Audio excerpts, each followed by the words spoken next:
Good afternoon, ladies and gentlemen, and welcome to Top Gun Options, TGO, our daily market SITREP, or situation report. My call sign is Wiz. My name is Matthew Buckley, and folks, we nailed this. We predicted this was going to happen. About 2-3 weeks ago, I said this rip your face off rally is not to be believed. It is to be sold into and to hedge. I said we have to pull back either to this 200-day moving average or we have to retest the lows, the October lows, in order to find a base and go higher. This is exactly what has happened. Good stuff. Really good trading recently here out of TGO. As a matter of fact, yesterday in our 1 p.m. weekly options brief, we looked at getting bearish on China. We're going to talk about what the hell's going on with China and what happened with the vice president squaring off against President Xi Jinping. So yesterday, I added a bear call spread. This is a weekly trade, folks. This expires on Friday. Thursday markets closed here in the United States for Thanksgiving. Got a half day, essentially Friday. Look at how this trade's doing. We sold the 41.5 bear call spread. By the time we were in the live trade brief, it was at about 19 cents, 18 or 19 cents. Take a look at the metrics. Risking $4,800, the most you could lose if Trump came out by Friday and said, hey, we got a trade deal, and VXX saw a rip your face off rally. The most you could lose is $4,800. That was based on right here, 150 contracts. Well, now that we know our max risk, how much could we make in this trade, Wiz? $2,700. How's it doing right now? Before I jumped on the air, it was at 10. The spread was at 10 cents. It went from 19 cents down to 10 cents, and that's 150 contracts. So 9 times 150, folks. That's almost $1,400 gain in not even a full 24 hours. So there you go. If you're not potentially making money in this market, you're doing it wrong, ladies and gentlemen. Bearish. We're going to cover here in a couple minutes or at 1 o'clock in our primary live trade brief. Yesterday, we also talked about getting long some SDS calls, right? SDS, the ProShares Ultra Short. 4 out of 5 times in the past 2 months, I've recommended getting long SDS calls. What has happened? Within the next 2-3 days, SDS has seen a massive pop. So there's yesterday when I said to get long some SDS calls, and these things I think in a day are up about $700, $800. And look at what I recommended last Tuesday. Let's take a look at last Tuesday's brief. Last Tuesday, I said the same thing. We're heading lower by 20 of the NOV 30, 36 calls. So again, SDS calls, those are up $1,200. So just on our hedges, 800 from yesterday, about 1,200 from last week's. That's $2,000, $1,400 so far in our weekly options trade. That's $3,400 in a week, folks. So if this is a panic or you're seeing massive losses in your portfolio, come check us out here at TGO. As an options trader, you can potentially make money. Doesn't matter if we're going up, down, or sideways or all over the place. That's what options trading can do for you.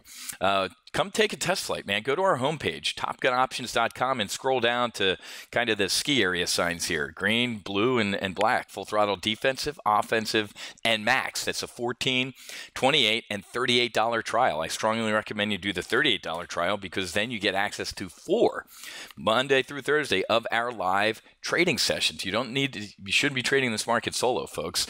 And we nailed this. We have nailed just about 80 to 90% of all our market calls have been spot on, ladies and gentlemen. Just to ask our traders. A lot of people last week were like, oh, this is it, Wiz, all clear sounded. I'm like, markets take the escalator up, folks, and they take the window down.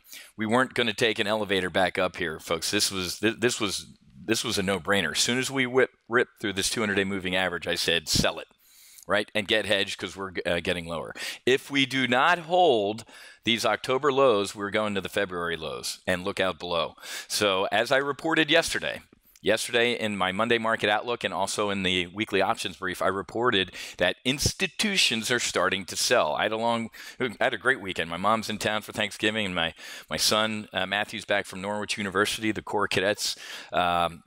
Had a great weekend watching Jack, my middle son, play hockey, but I was on the phone a lot, man. Talking to a lot of smart folks, smarter than me, swinging a hell of a lot more money than I am. And this was retail selling. This is starting to be institutional selling, and we know why they're dumping the tech stocks, because they suck and they're limousine liberal pieces of shit, and they're eating each other, which is great. But this is the big overhang, folks. The 2 Fs, Fed and the fight, this trade war. It's getting worse. The U.S. and China trade war. We'll brief this at 1 o'clock, folks. But there's some good scenarios here: an all-out war, a new status quo, or a trade deal, and what potentially could happen here. But this was an incredible scene on the world stage. President Xi Jinping of China and Vice President Pence going at it. In Papua New Guinea. I mean, the Papua New Guinea police actually had to be called in at one point because the Chinese delegation was trying to break into a room where they were trying to write a communique.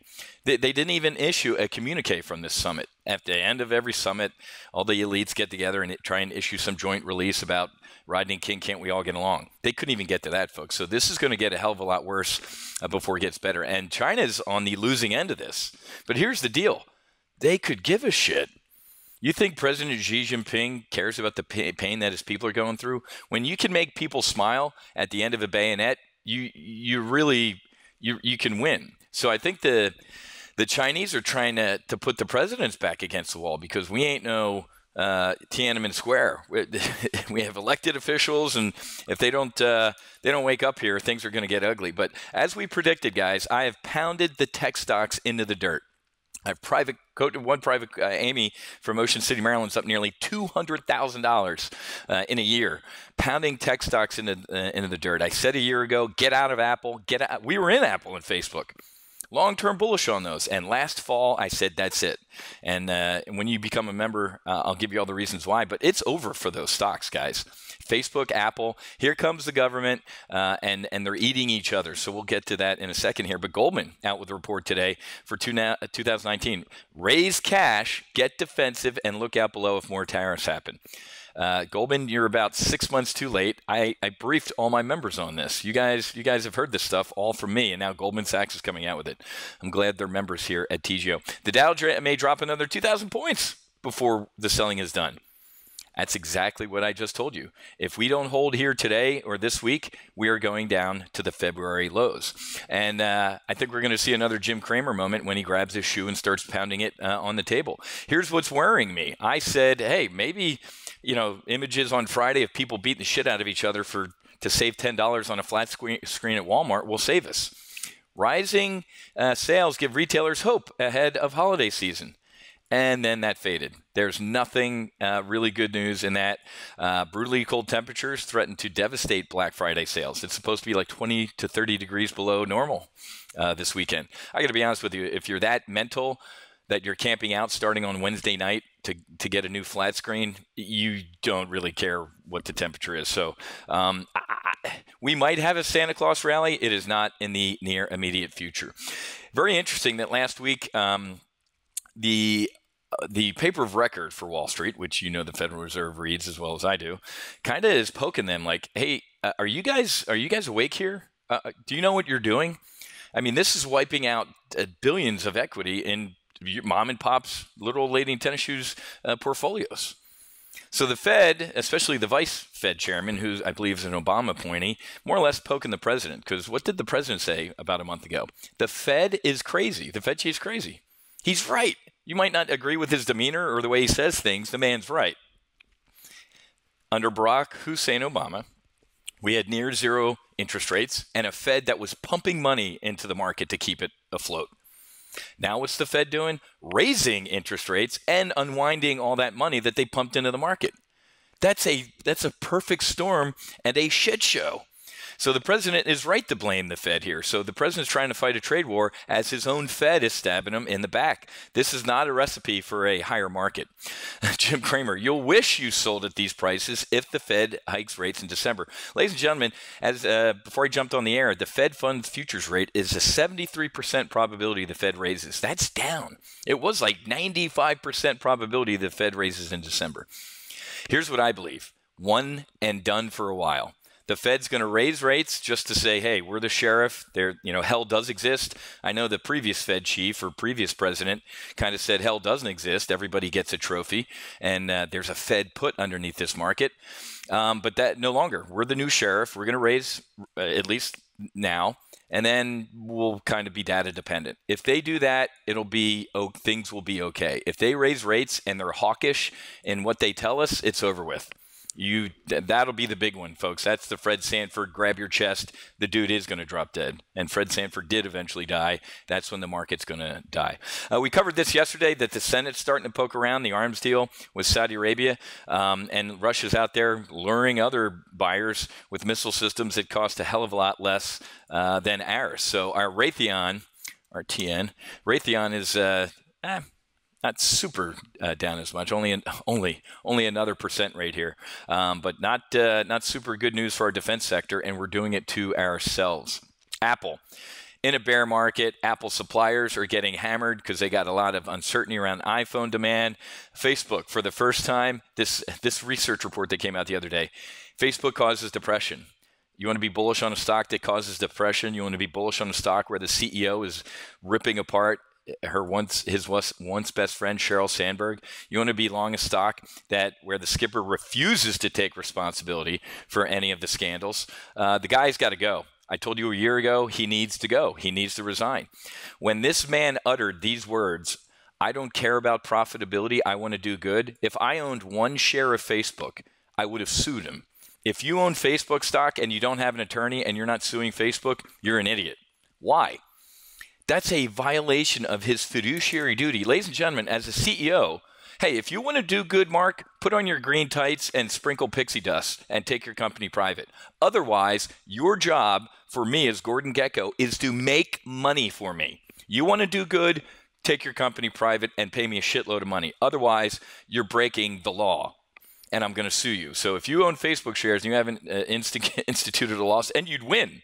You'd absolutely win. Obviously, they can bankrupt you with attorneys, but my point is that it's sound reasoning, folks. I was bearish on Facebook before he uttered those words. I was bearish with the whole Russian Facebook ads, then the I just want to do good, the Cambridge Analytica. Man, and Jeffrey Gundlach, my spirit animal, who predicted that Trump was going to win and the market would rally 3 to 4 months after I did, who also got bearish on Facebook about 3 to 4 months after I did, he's saying there's even more roaches in the kitchen, as I have said. But I've had an absolute blast in the past 2 months laughing at limousine liberals ripping each other to shreds. Hell hath no fury like a liberal scorn. The media turn on Facebook and Google. Knew it. We predicted it, and this ain't going to help the markets at all. This village idiot for the next 2 years subpoenaing Wall Street CEOs, ripping them apart, trying to pass laws, oversight hearing, blah, blah.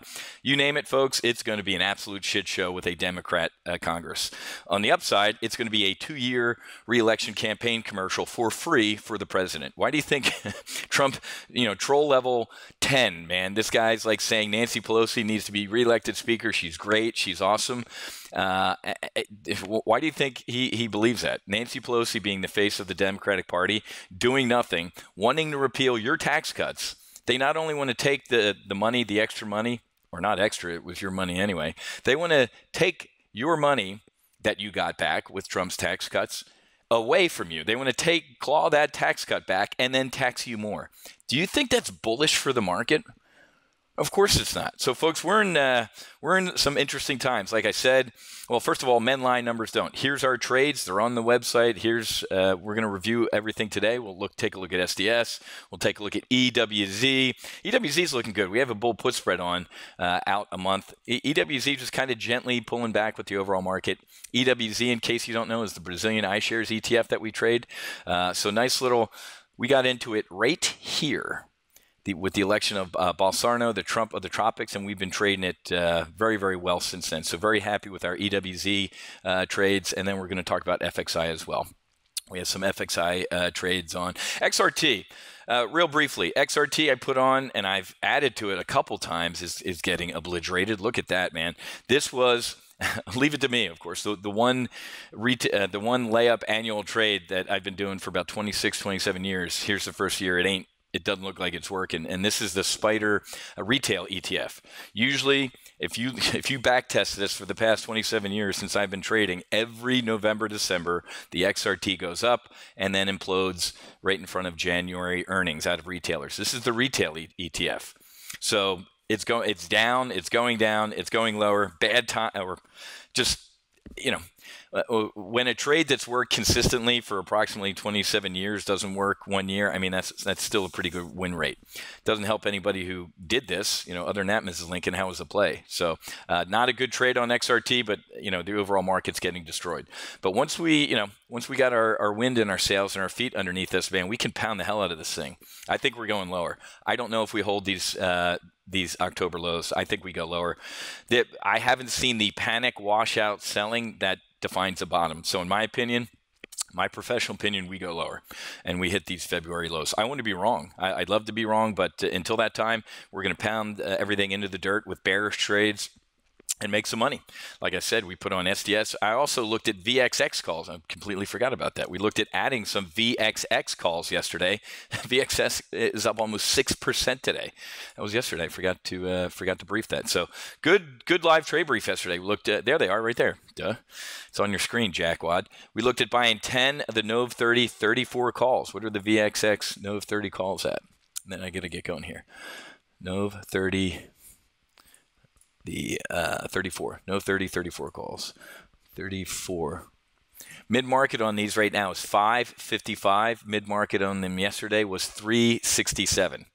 Wow. 555 minus 367 equals 188 times 10. That's, holy crap. It's about it's $1,900 in a day. Completely forgot about those.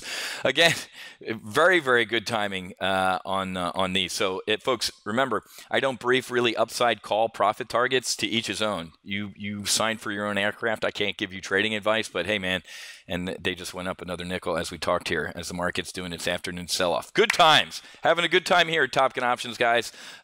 If you're not, and again, when I say good time, I don't mean that, having our Jan 19, Jan 20s, Jan 21s get kicked in the teeth is pleasant, but I'm showing you how you can potentially profit on these front months and just pound the hell out of the market and make up for those longs that aren't looking good. And remember, what did I just say isn't looking good? Longs. These things got a shitload of time. Markets go up, guys. If we do crash here down to February lows, we will rise again. 9/11, the 1987 crash, the financial crisis, the dot-com bubble. Markets go up over time, guys. So take this opportunity to learn how to trade options and to make money as something's going down and pound it into the dirt. Some of the longs we have out to Jan 2021, we're making money in the front months. Take that money that you profit in the front months and roll it into getting longer those good bullish names. Okay, I got to run. I went long. We have a 1 o'clock brief today. If you want to join me in that 1 o'clock brief, or at least get access to the replay, head to go.topgunoptions.com/go-flight. Just like getting in your rocket, man, you are go for flight. So go.topgunoptions.com/go-flight and come check out what the good work we're doing here at Top Gun Options. Happy hunting. Make sure you hedge, and God bless.